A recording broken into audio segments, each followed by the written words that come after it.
Salam sejahtera bagi kita semua. Marilah kita sejenak mendengarkan firman Tuhan, firman kehidupan. Jika orang benar bertambah, bersukacitalah rakyat. Tetapi jika orang fasik memerintah, berkeluh kesahlah rakyat. Amsal 29 ayat 2. Orang benar atau orang fasik yang memerintah? Firman Tuhan hari ini berbicara soal pemimpin dan reaksi yang dipimpin. Pemimpin yang benar, orang benar, dan pemimpin yang jahat, orang fasik.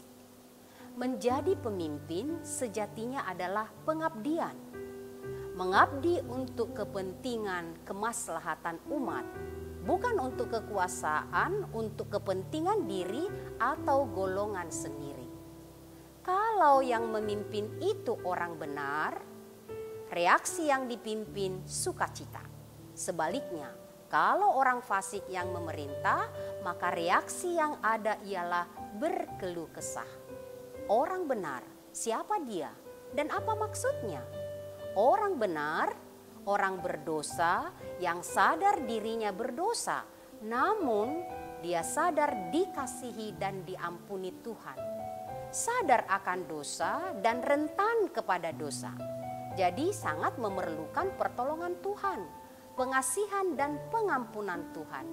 Tanpa Tuhan, ia tidak berdaya untuk membuat kebijakan dan keputusan benar untuk menolongnya hidup berusaha berjalan benar di jalan Tuhan.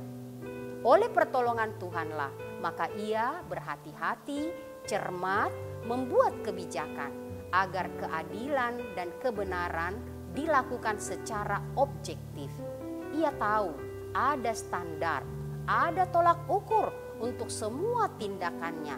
Tak lain ialah takut akan Tuhan dan perintah Tuhan. Kalau dalam negara kita, pemimpin harus takut, taat, tunduk kepada Pancasila dan Undang-Undang Dasar 45.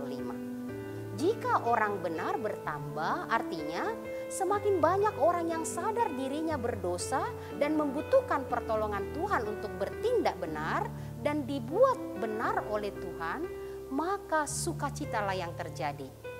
Karena ada keadilan, kesejahteraan, dan damai. Orang benar dipandu oleh kebenaran Tuhan. Sebaliknya, orang fasik ialah orang berdosa yang merasa dirinya benar, sehingga tidak membutuhkan kebenaran Tuhan untuk menuntun pikiran, keputusan, dan tindakannya.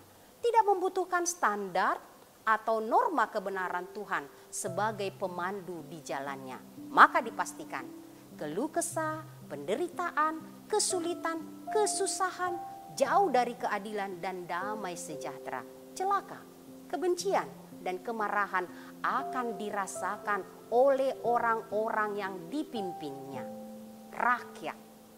Kalau bukan Tuhan yang menuntun, maka kekecewaan, kecelakaan itu yang terjadi.